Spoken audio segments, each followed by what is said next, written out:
Ayon pa sa Pag-asa, easterlies o mainit na hangin na nagmumula sa dagat Pasipiko ang nakaka-apekto pa rin sa ating bansa.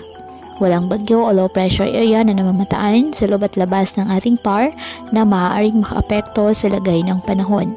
Wala ring gale warning na nakataas sa namumbaybayin ng karagatan, kung kaya malaya pa rin makapamalaot ang ating mga kababayang mangingisda at may maliliit na sasakyang pandagat.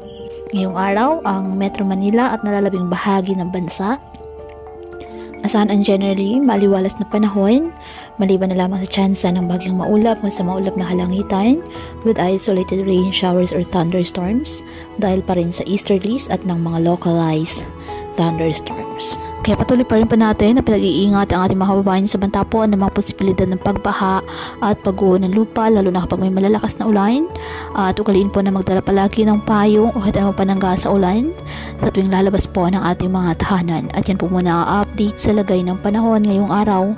Muli patuloy po tayo na mag-ingat at palaging tandaan, God loves you. Stay safe and God bless.